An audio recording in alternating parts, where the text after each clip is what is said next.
Welcome to Alchemy Uncensored, a podcast presented by Alchemy Search, a team of professional financial and tax recruiters. Our podcast is dedicated to providing valuable insights into the financial and tax sector of the UAE by discussing the challenges and opportunities faced by employers and job seekers. Alchemy Uncensored is the perfect podcast for those looking to gain a competitive edge in the finance, accounting and tax industry of the UAE. Stay informed on the latest job market trends, developments and conversations to stay ahead of the game. Tune into our podcast to be part of this insightful conversation. Hello, fellow alchemists. Thank you for listening to the podcast thus far. 2024, big year ahead. The one favor I would ask, if you can, if you're enjoying what you're listening to, is to press the follow and subscribe button on whatever media platform you listen to us, as it helps us grow our network and grow the podcast. So thank you and enjoy the podcast today. Hi, I'm Rutika Hardikar and I specialize in tax recruitment at Alchemy Search, which is a niche finance and tax recruitment firm based in Dubai. Today's podcast is focused on the rapidly changing tax landscape in Saudi Arabia, and we'll be taking you through the practical aspects on how it is impacting businesses, trending tax topics, and what it is like to live and work in Saudi Arabia. There is no better person I could think of for sharing these insights than our guest speaker today, Hadeel Biyari. Hadeel is the first Saudi Indirect Tax Partner in the KSA market, and currently she's working with Deloitte at the Riyadh offices.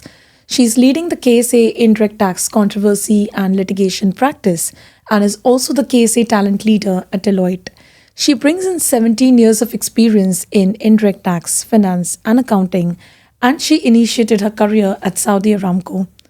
Committed to championing Saudization and managing the Tadarab program for graduates, which is an internship program for nurturing local talent, she is a crucial contributor to sculpting the future of professional services in the region. So thank you so much for joining us today, Hadeel. It's a real pleasure to have you here. And thank you once again for accommodating this podcast on your short trip in Dubai. I'm glad it gave us an opportunity to meet after 6 years, I think. Know. Yes, we last ages. I know, we last met in EY Dubai in 2018.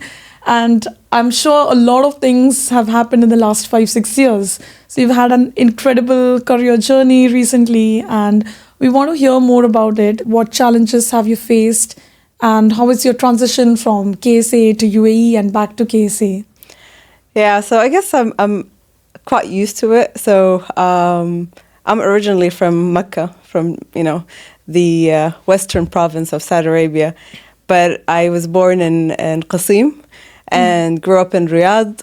So lived in Dhahran, which is the eastern province, for years. I was with Saudi Aramco at that time for over a decade. I lived in the UK, and then from there back to Dhahran, Dubai, and back to Saudi. So I've been around, you can say, and I'm quite used to the changes in terms of living, culture, and I actually enjoy it. I actually enjoy embracing new cultures, meeting different people, networking, and so it's pretty much my whole life journey been like that. But honestly, the transition, like career-wise, was exceptionally different. So I was more focused on accounting, finance, on process enhancements, and focused on oil and gas, particularly as a sector within Saudi Aramco, and going from hydrocarbons and into more energy and petrochemicals. So the sector was very specialized, as you can say. And then suddenly, because when VAT came into play, and it was, I think, around 2016 at that time, literally I had like a call from my manager saying, oh, you know a bit of tax. Oh, okay. Deal with the VAT. So that's your project. It's just happened. So, and I studied tax.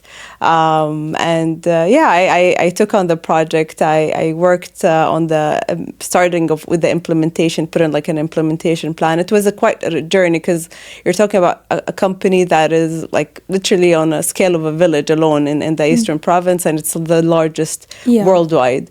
So it was a challenge to get stakeholders buy-in and support from the different departments involved.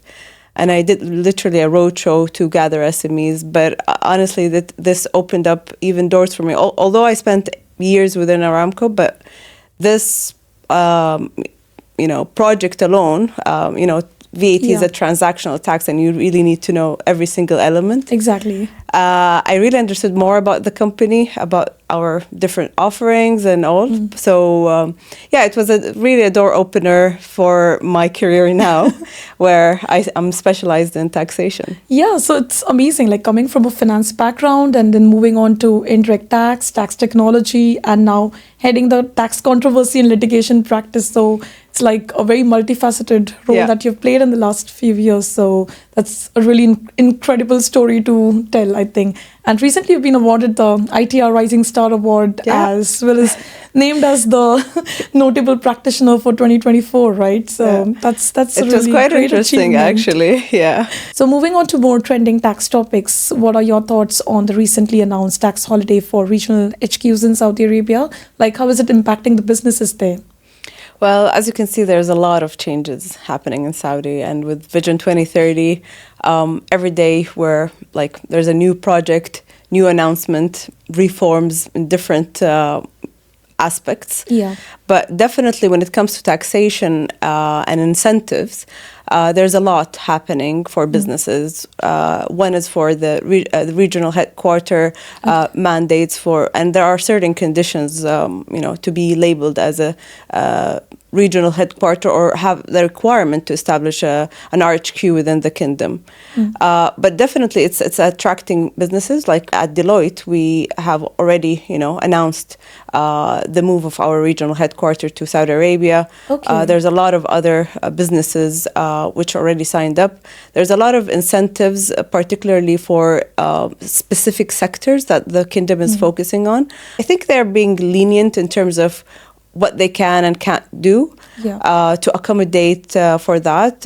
MISA, which is the Ministry of Investment, is investing a lot. They have specialized committees for incentives, which simply you can go with your business case and they will look into it and they will facilitate all your requirements.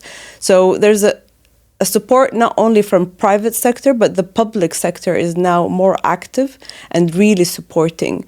Not only that, when you talk about tax incentives, you have the special economic zones, which, they were announced in Saudi. We have around 6 special economic zones within the kingdom. And there are different tax incentives and even ownership for foreign businesses to come and invest in Saudi. So with all these changes, I believe, there's more inward foreign investments within the kingdom and more attraction, really. So I'm aware that the tax landscape in Saudi Arabia is massively changing. There are new things happening every day, like changes in the VAT rate, e-invoicing coming in, special economic zone incentives, and real estate transaction tax, so many things to cope up with. So businesses are already coping up with a very rapidly changing tax landscape. And of course, it is very important to monitor these changes and to evaluate the impact it has on the businesses. So what is the trend like currently for in-house tax functions? I mean, are businesses more inclined to set up an in-house tax function to have, to just get this done internally, or is the preference predominantly for relying on external consultants? Well, I guess it depends on the size of your business, but definitely there's a much more focus on in-house tax specialists compared to what we've seen, back in 2019, maybe I would say, or 20. But at Deloitte, we've done, by the way, like a survey across, it was a global study across more than 300 businesses, and there were multinational businesses. And the results indicated that more than 80% reported that they are nominating like a vice president or a head of tax within their business. So there's definitely much increased focus on, in-house tax specialists.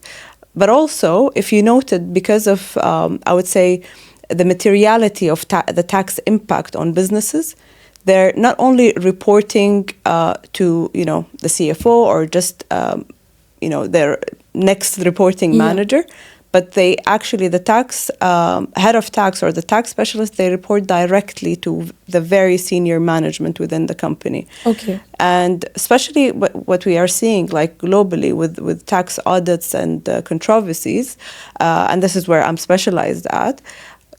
Most businesses, more than 75% actually voted that they have seen an increase in tax controversies compared to the past 2 years. Oh, so okay. yeah, so from there you can see the trend of the need to have someone in charge in-house. Exactly. Right. You can get some stuff outsourced or support from external advisors, but definitely all businesses are realizing the need for in-house tax practices.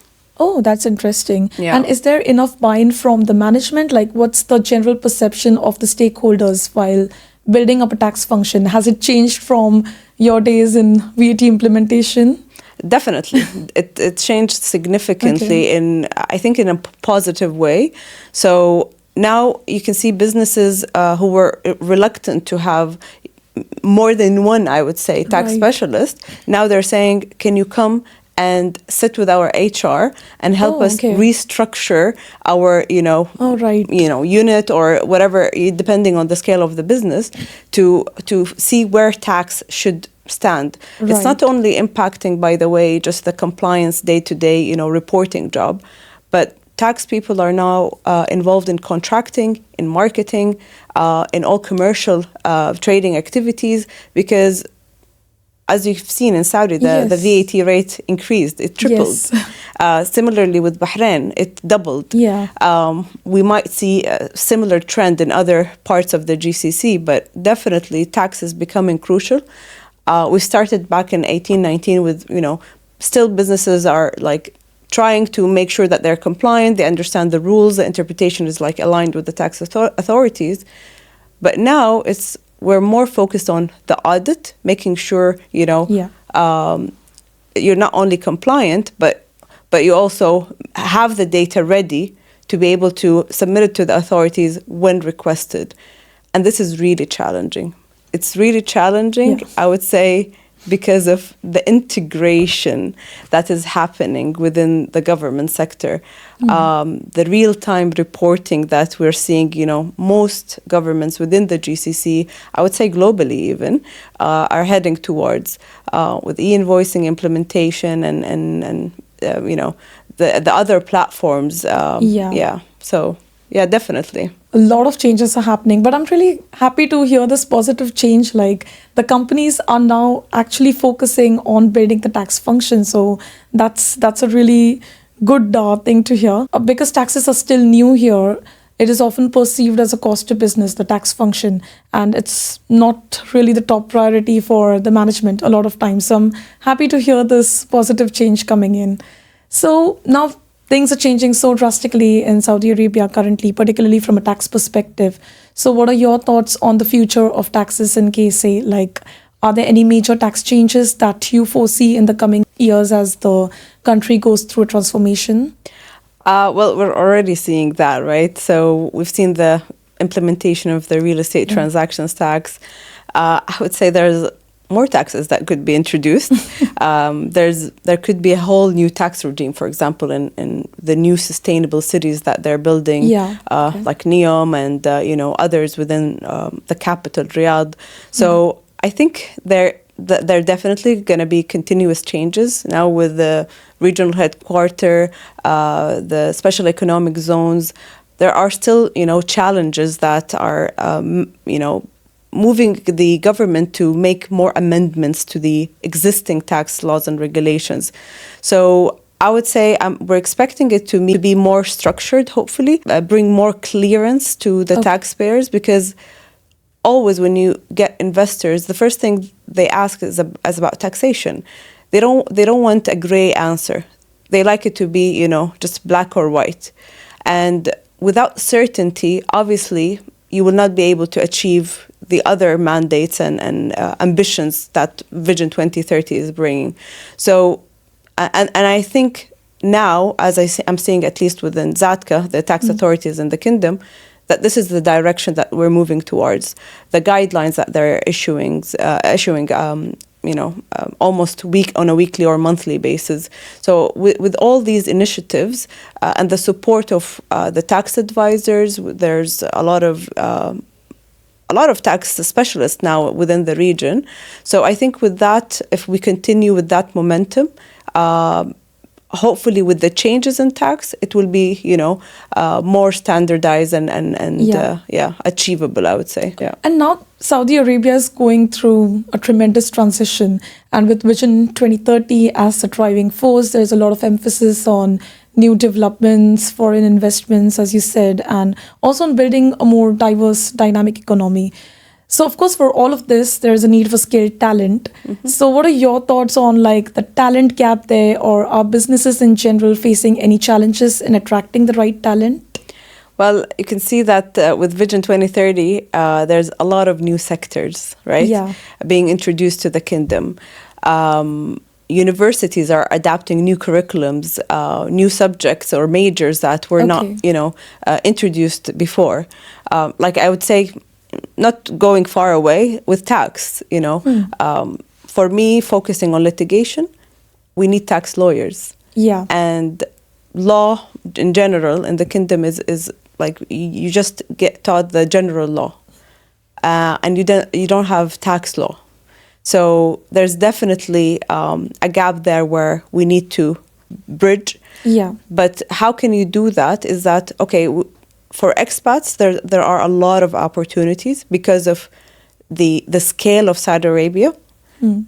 But at the same time, we should not forget that Saudi Arabia, when it comes to locals, the locals represent 18 million. So that's a multiple of GCC countries together.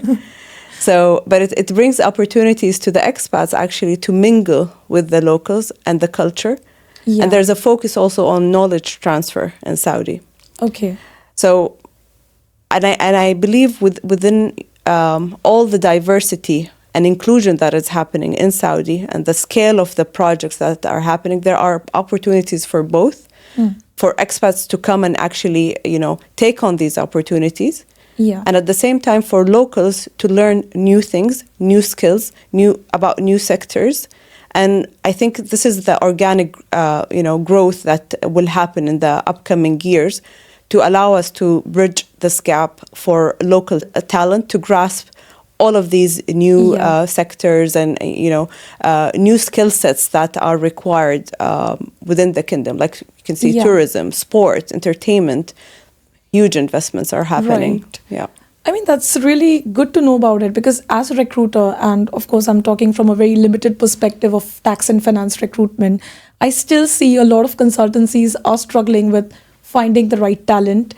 And even from a candidate's perspective, there is a slight hesitation in relocating to KSA because they do have a lot of questions about it. Like, they do not know what to expect. And they may have questions about the cost of living or the growth opportunities which would be available for them, or the cultural differences and so many things. So I'm sure this podcast would be very helpful for them. So my next set of questions are more towards about living and working in the KSA. And as this would be relevant for a lot of candidates who are exploring some potential opportunities there. So how different it is to work and live in KSA as compared to, say, UAE? If you were to kind of review your transition from UAE, KSA and different regions, what would you expect generally from a personal and a career standpoint? Well, I think if I talk about myself first, definitely with the vision and all the reforms that are happening, the opportunities are huge in Saudi. As much as I enjoyed my career in the UAE, the people that I've met, especially during the VAT implementation, we had literally one person at that time at EY, remember, and we went from 1 to 60. Yes. People coming, they're quite diverse with different backgrounds from all over the globe.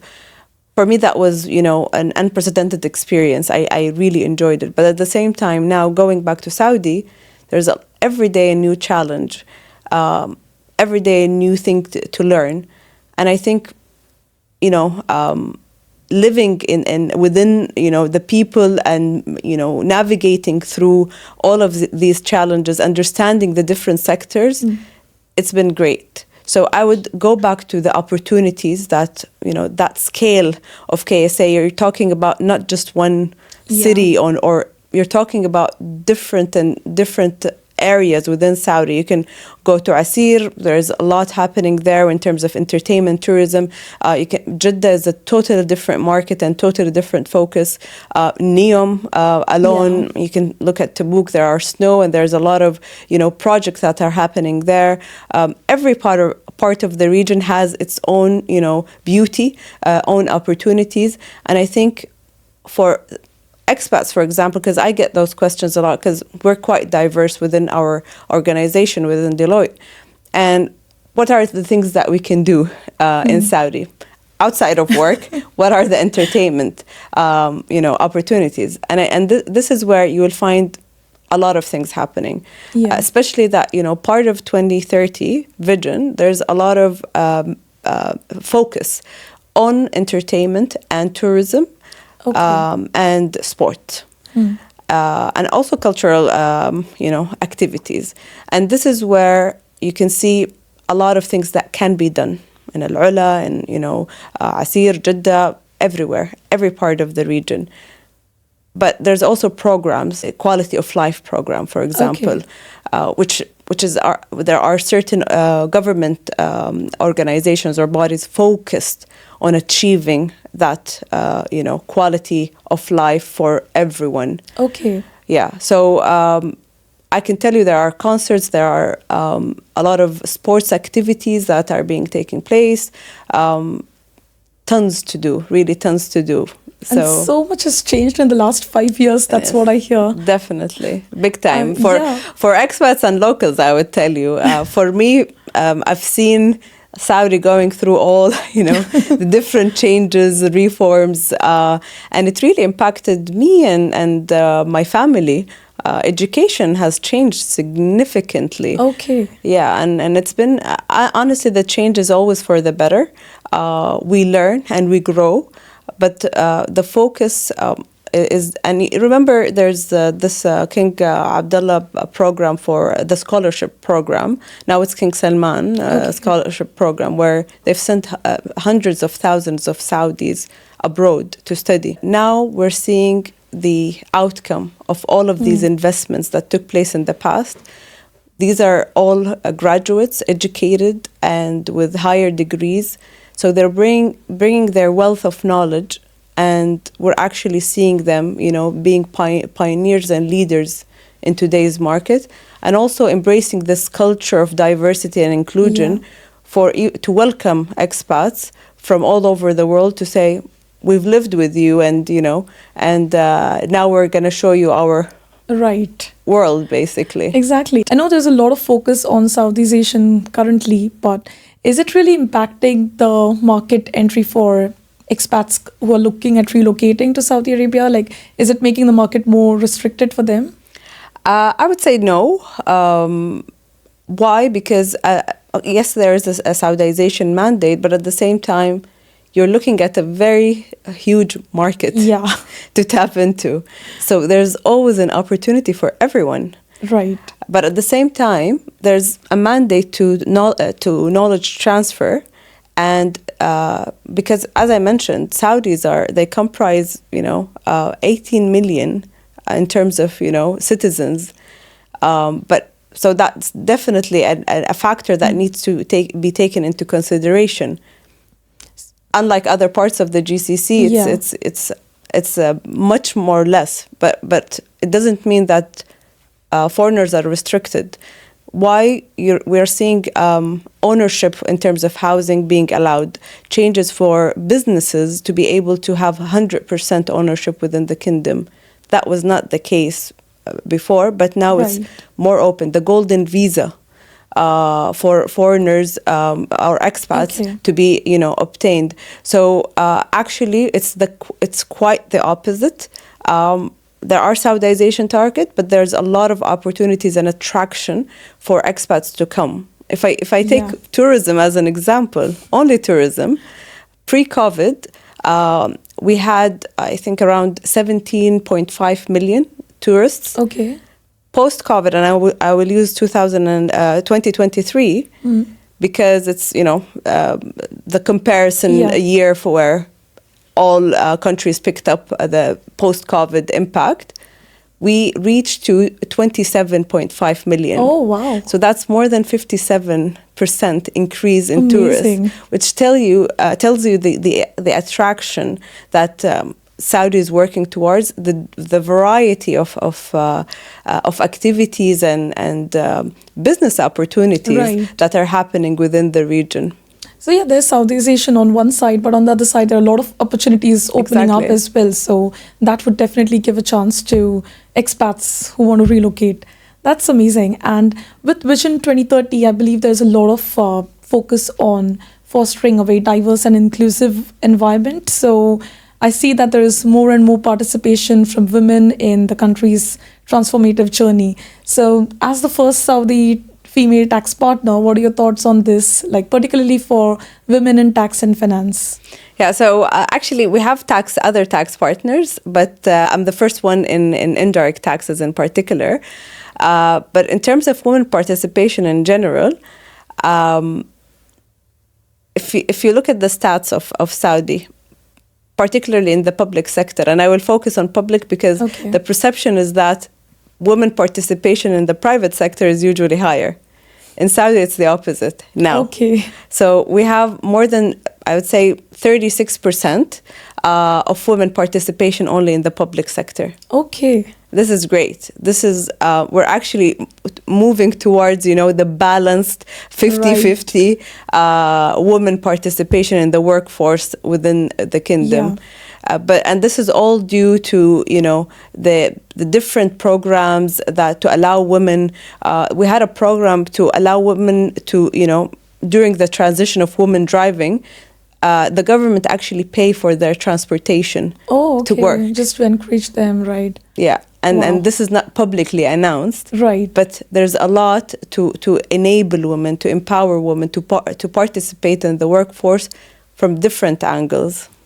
That's great. And you're also the first ACCA female member in Saudi Arabia, right? So I'm sure you have a very inspiring story to tell, and any interesting tips for aspiring ACCA candidates who are looking to build up a career in finance and tax? Well, I came to know this piece of information from Agila, who's the Middle East ACCA leader. She came to me and was like, you're the first one who got the ACCA. And I'm like, seriously? But honestly, taking the ACCA qualification brought a lot of wealth of knowledge to me. It's different because it touch base on real time cases. Okay. What's happening within the economy. It's like it brings you to more case studies and hands-on experience on what you need for your business. And I'm actually, with tax and accounting, there's always an overlap.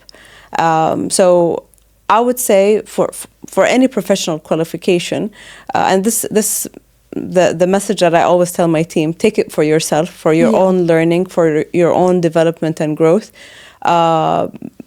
Build that intention, because if you do it for yourself and your own development, you will see better, outcomes and results. And the ACCA for me was one of the great qualifications that I took. I took other qualifications, but for me that was one of the major ones that really played a significant impact in my career. Okay.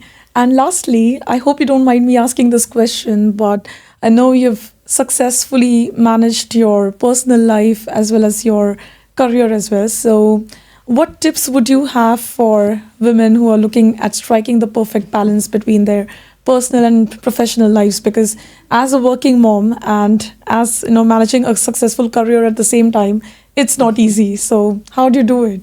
Well, perfect life-work balance, I would say, is a bit superficial. But definitely you can find a balance, not with everything. There are always compromises to things that you're not going to compromise completely, but you're going to focus on them on a later stage. Yeah. For me, as a mother of two, my priority, and I'm also really passionate about my career, so my priority is always my family first and then my job. I'm compromising a bit on my social life and you know, my friends, but I have a very, very strict schedule when it comes to my day.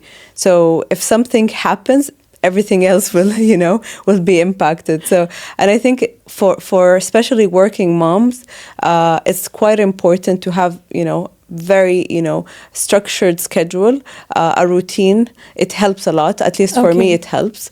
But at the same time, getting the support from everyone, from your family, from your colleagues, friends, is equally important, because we were all not brought up to this world to be alone. True. And we think now with, you know, being an independent woman and whatever, you have to do everything by yourself.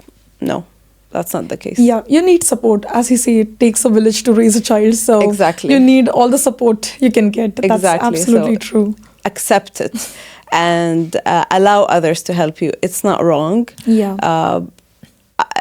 It's actually the opposite, and everyone needs that support, even men, and true, everyone needs that support, you know, on different aspects. But it's something that at least allowed me to achieve a lot of things that I wanted in life. Yeah, that's great.